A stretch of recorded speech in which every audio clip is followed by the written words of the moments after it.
Report herauskommt. Aber Michelle Bachelet hat auch gesagt, oder angedeutet zumindest, der Druck sei auch auf der anderen Seite gekommen. Natürlich kam er auch von der anderen Seite. Der Bericht war eindeutig schon längst fertig und er wurde einfach zurückgehalten. Erst wurde er zurückgehalten vor den Olympischen Winterspielen, um diese Offenheit nicht zu verderben, diese Propagandashow. Und jetzt ist der Bericht draußen und auch wenn er Mängel hat und sicher die Uiguren nicht mit allem zufrieden sind, wie weit der Bericht geht, aber er ist eindeutig eine sehr, sehr harte Verurteilung und Anklage dessen, was in Ostturkestan geschieht. Und was ist die chinesische Reaktion darauf? Eigentlich konnte man es fast erwarten. China sagt einfach, wir arbeiten nicht mehr mit der UN zusammen. Die UN ist instrumentalisiert von den USA und anderen westlichen Staaten. Und so sehen wir, wie China mit mehr und mehr Selbstbewusstsein auftritt, um dem Verständnis von Menschenrechten, den wir haben, diesem universellen Verständnis, vollkommen zuwiderlaufenden alternativen Wesen. China versucht dies zu etablieren in der UN und andernorts als die neue Norm. Aber es gibt keine neue Norm, es gibt Menschenrechte und die sind absolut und es muss uns allen eine Pflicht sein, die wir uns als Mitmenschen der Uiguren begreifen. Es muss uns eine moralische Pflicht sein, mit den Uiguren zu stehen, mit ihnen weiter zu kämpfen, allen Hindernissen zum Trotz allen Versuchen Chinas zu sabotieren. Gerechtigkeit muss natürlich erkämpft werden in den Berichten. Der Welt-Uiguren-Kongress hat in dieser Hinsicht schon Anstrengungen unternommen, es vor ein argentinisches Gericht gebracht. Aber Gerichte, die werden einmal urteilen. Und das ist wichtig, aber was ganz fundamental ist, dass wir erkennen, dass das, was China mit den Uiguren macht, fundamental unserem Selbstverständnis als Menschen widerspricht, dass wir, hier, die wir in der sicheren Demokratie leben und der Freiheit, dass wir, wenn wir wegsehen, oder wenn wir weiter billige Waren, Baumwollwaren aus China einkaufen, also produziert mit Zwangsarbeit von Uiguren, dass wir uns mitschuldig machen und dass wir unsere Freiheit, wir selber, meine ich, sind unsere Freiheit, die wir hier genießen, nur halb so viel wert und vielleicht noch weniger wert, wenn wir die Freiheit, die den Uiguren genommen wurde, von Xi Jinping und seiner Clique wie Chen Cheng-kuo, der erst in Tibet so grausam waltete und dann in Xinjiang. Wenn wir diesen Dingen, die in der Welt geschehen, nicht Einhalt gebieten, auch außerhalb von Recht unserer Empörung zum Ausdruck bringen, auch wenn wir nicht Juristen sind, dann sind wir unserer eigenen Demokratie und Freiheit ist einfach, wir sind ihr nicht würdig. Wir haben einen Auftrag, für die Menschen der ganzen Welt einzustehen. Dieser Auftrag, der muss immer hochgehalten werden, auch wenn noch so viel in der Welt an Wunden und anderen Grausamkeiten wie der Invasion der Ukraine geschieht. Wir werden uns unsere moralischen Standards nicht kaputt machen lassen von Autokraten wie Putin nicht und Xi Jinping nicht, die übrigens ja sehr nah beieinander stehen, wie jüngst deutlich wurde in den Äußerungen von Li Jianshu. Diese scheinheiligen Äußerungen von China will, dass alle Länder gut miteinander auskommen und ist in Schmerzen wegen dem Krieg zwischen Ukraine und Russland, das ist Augenwischerei. Xi Jinping und Putin sind ein Team und ich will mich natürlich auch davor hüten, hier zu generalisieren an jeder Stelle der Erde. Da gibt es Verbindungen, aber man muss natürlich auch Dinge getrennt sehen. Die Uiguren sind vielleicht aus Sicht von China nur fast wie, ich möchte fast sagen, Kaninchen. So würden vielleicht die Chinesen das sehen. Aber es sind unsere Mitmenschen, es sind keine Kaninchen, es sind unsere Mitmenschen. Und wenn wir mit den Uiguren stehen, dann stehen wir für das, was uns als freiheitsliebende und verteidigende, wehrhaft verteidigende Menschen definiert. Lassen Sie uns das tun, zusammen. Lassen Sie uns nicht auf die Gerichte vertrauen. Die werden hoffentlich in nicht zu ferner Zeit ein Urteil sprechen über den Völkermörder Xi Jinping. Kaufen Sie keine Baumwolle aus Zwangsarbeit und informieren Sie sich und überlegen Sie, was Sie machen können, um auch die Menschen um Sie herum dafür aufzuwecken und wachzuhalten und uns alle zusammenstehen zu lassen für Freiheit und Demokratie. Ich danke Ihnen. Danke. Ja, danke. Hallo, ich wollte noch mal anknüpfen, was der Christian eben gesagt hat. Wir sind als Deutsche erpressbar. Wir haben es gemerkt, was Putin mit uns für ein Spiel treibt. Hätte das so weit kommen dürfen? Nein, es hätte niemals so weit kommen dürfen. Ja, was machen wir jetzt, wenn China das gleiche Spiel mit uns macht? Ja, nein, wir können das nicht. Wir müssen als deutsche Europäer zusammenstehen, arm und reich zusammen, reiche nordeuropäische Länder und andere südeuropäische Länder und osteuropäische Länder. Wir können das zusammen schaffen. Die Chinesen unterwandern uns, sie gehen nach Ungarn, unterstützen den Populisten dort, den Autokraten, und wir müssen als Europäer zeigen, wir haben ein anderes Gesellschaftsmodell. Wir können zeigen, dass wir Menschenrecht, dass wir solidarisch sind. Das muss nicht immer so weitergehen. Und es muss auch nicht immer so weitergehen, dass die Chinesen die UNO unterwandern und dass die in ärmere Länder im Süden gehen und sagen, wir helfen euch. Nein, wenn wir Europäer die ärmeren Länder in Afrika, Südamerika und überall auf Augenhöhe behandeln und solidarisch sein, dann können wir zeigen, wir haben das bessere Modell. Nein, die Autokraten stehen auf tönernen Füßen. Sie können nur, solange die Leute Angst vor ihnen haben, können sie bestehen. Man sieht jetzt, was in Russland passiert. Wenn es ernst wird, nein, die Leute merken, der Autokrat kann sie nicht beschützen. Und so wird es irgendwann auch in China hoffentlich kommen. Ja, die Chinesen beobachten genau, was in der Ukraine losgeht. Ja, wenn das in der Ukraine unterworfen wird, dann ist Taiwan dran. Nicht nur Taiwan. Die ganzen Länder im Pazifik werden dann auch von China bedrängt. Es ist jetzt schon, die werden jetzt schon erpresst. Diese Erpressung kann nicht so weitergehen. Die demokratischen Länder und Völker müssen zusammenstehen und sagen, es gibt ein anderes Modell auf der Welt. Nieder mit den Diktatoren. Vielen Dank. Oh.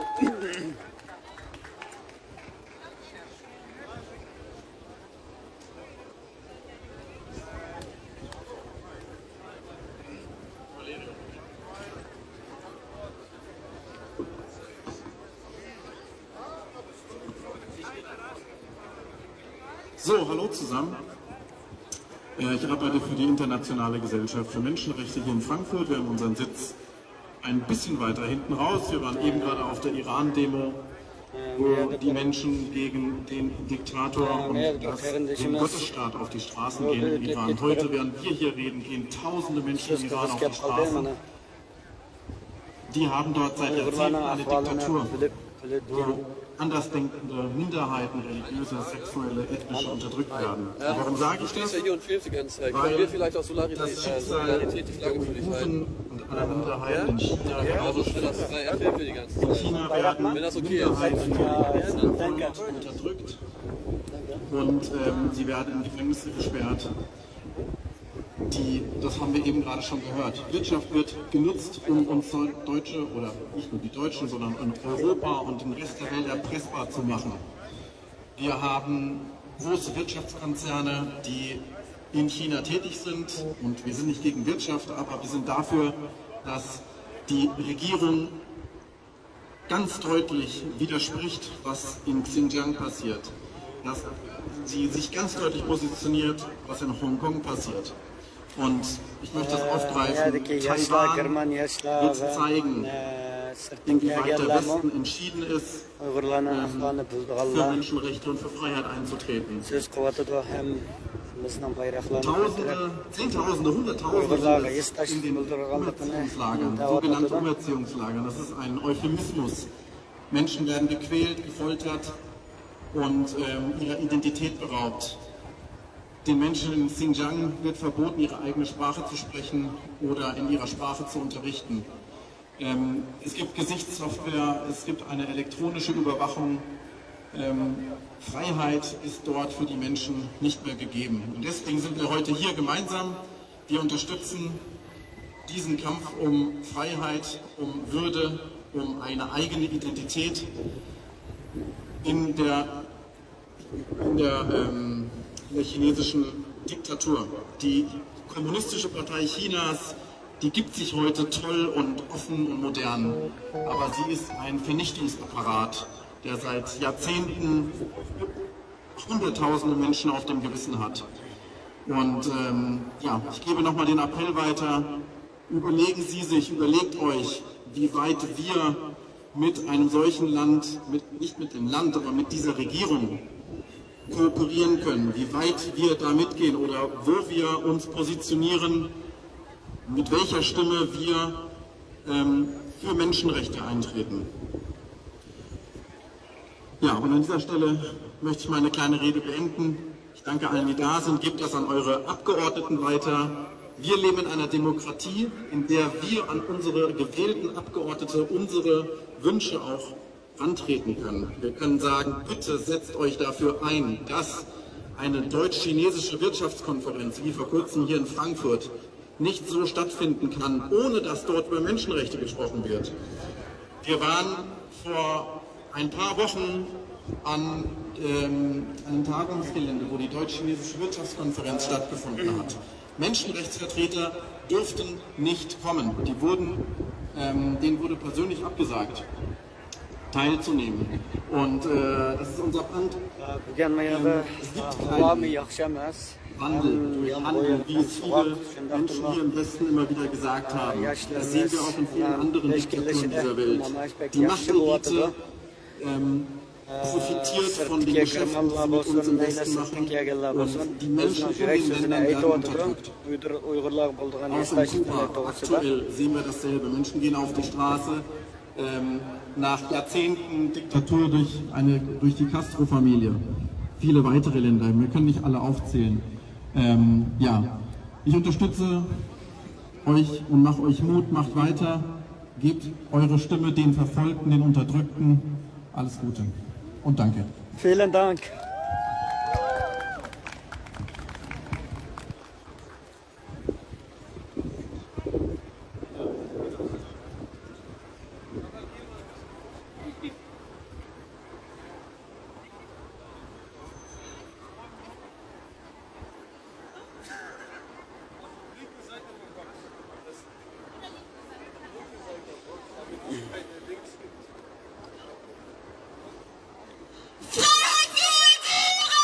Freiheit Uiguren! Freiheit Uiguren! Freiheit Uiguren! Menschenrechte für Uiguren! Menschenrechte für Uiguren! Menschenrechte für Uiguren! Menschenrechte für Uiguren! Gerechtigkeit für Uiguren! Gerechtigkeit für Uiguren! Gerechtigkeit für Uiguren! Gerechtigkeit für Uiguren! Stopp den Genozid! Stopp den Genozid! Stopp den Genozid! Stopp den Genozid! Stopp den Stopp den Völkermord! Völkermord! Stopp den Völkermord! Stopp die Hinrichtungen! Stopp die Hinrichtungen! Stopp die Hinrichtungen! Stopp die Hinrichtungen! Stopp die Zwangsarbeit! Stopp die Zwangsarbeit! Stopp die Zwangsarbeit! Stopp die Zwangsarbeit! Stopp die Zwangsarbeit! Freiheit für Uiguren! Freiheit Uiguren! Freiheit Freiheit Uiguren! Uiguren! Frees Turkestan! Freies Turkestan! Freiheit Freiheit für Uiguren! Uiguren! Menschenrechte für Uiguren! Menschenrechte für Uiguren! Menschenrechte für Uiguren! Menschenrechte für Uiguren! Gerechtigkeit für Uiguren! Gerechtigkeit für Uiguren! Gerechtigkeit für Uiguren! Wir wollen Freiheit! Freiheit! Wir wollen Menschenrechte! Wir wollen Menschenrechte! Wir wollen Gerechtigkeit! Wir wollen Gerechtigkeit! Wir wollen Freiheit! Wir wollen Freiheit! Wir wollen Menschenrechte! Wir wollen Menschenrechte! Wir wollen Gerechtigkeit! Wir wollen Menschenrechte! Freiheit für Uiguren! Freiheit Uiguren! Freiheit für Uiguren! Freiheit Uiguren! Keine Wirtschaftsbeziehungen ohne Menschenrechte! Keine Menschenrechte! Keine Wirtschaftsbeziehungen ohne Menschenrechte! Keine Menschenrechte! Keine Wirtschaftsbeziehungen ohne Menschenrechte! Stopp die Zwangsarbeit! Die Versammlung! Schließ die Lager! Schließ die Lager! Schließ die Lager! Schließ die Lager! Stopp den Genozid! Stopp die Genozid! Stopp den Genozid! Stopp die Genozid! Stopp den Genozid! Stopp die Genozid! Stopp den Genozid! Schließ die Lager! Schließ die Lager! Schließ die Lager! Stopp die Hinrichtungen! Stopp die Hinrichtungen! Stopp Stopp die Hinrichtungen! die Hinrichtungen!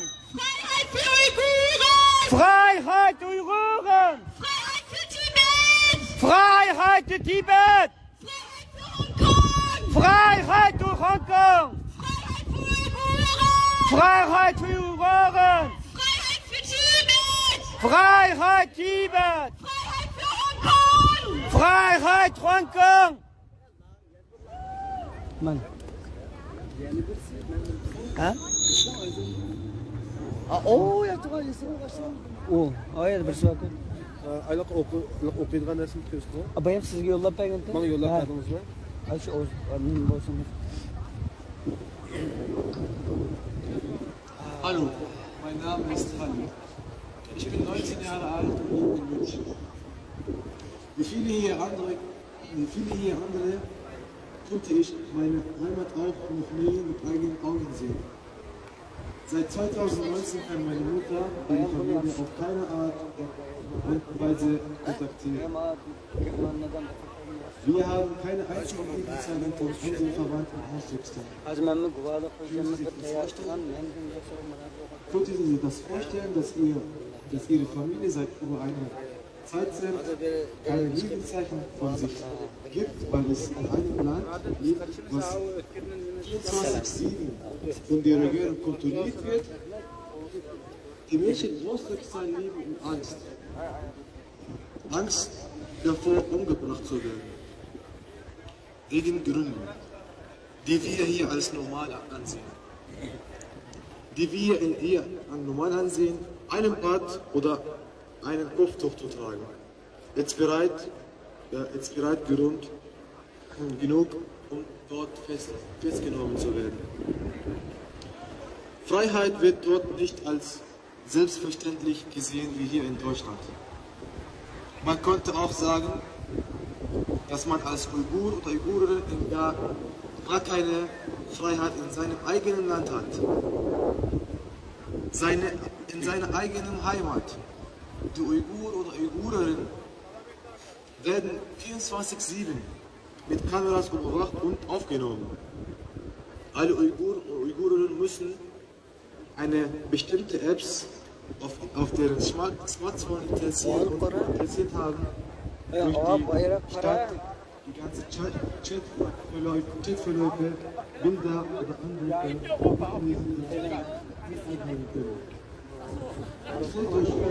in Deutschland 24/7 überwacht und müssen bestimmte Apps auf dem Handy haben, womit der Staat die ganze Chat und Anrufe mithören oder mitlesen kann.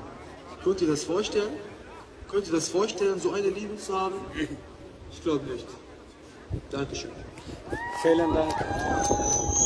Rahmatka.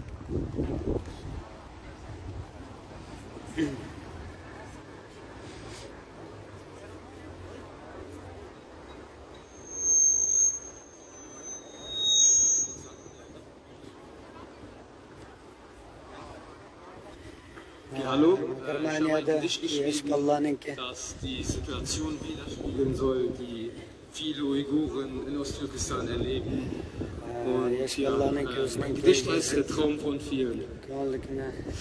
Als Mensch bin ich geboren, meine Zeit beginnt zu vergehen. Meine Rechte sind wie erfroren und die Zeit will sich nicht ergeben. Ich kam als Mensch zur Welt mit dem Gedanken, dass sich jemand hält, wenn du fällst. Jedoch wird das niemals so sein, auch wenn du dich richtig verhältst. Ich rufe nach Hilfe, die freien Menschen, wo sind sie? Wo sind sie? Hören sie mich nicht? Ich rufe nach Hilfe, die freien Menschen, sind sie noch da? Wo sind sie? Hören sie mich nicht? Meine Stimme ist noch laut und klar. Ich träume, als freier Mensch zu leben, doch wird sich das jemals ergeben. Tagtäglich werde ich verletzt, doch mein Gefühl sagt, die Hoffnung stirbt zuletzt. Dieses Gedicht habe ich geschrieben, um euch mitzuteilen, dass viele Uiguren in Osttürkestan das tagtäglich denken und dass wir darauf reagieren müssen, weil wir oft über die Menschenrechte reden, dass die Menschenwürde unantastbar sein soll und dass wir von uns selbst behaupten, dass wir immer für das moralische Wohl der Gesellschaft handeln. Aber wir dürfen nicht nur reden, sondern müssen auch handeln. Dankeschön. Rahmat, Efkam Rahmat.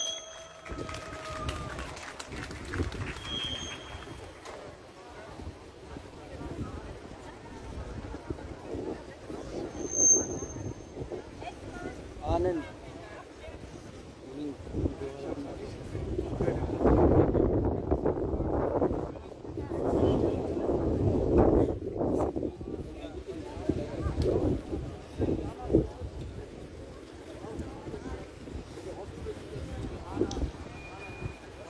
Liebe Passanten, wir sind hier,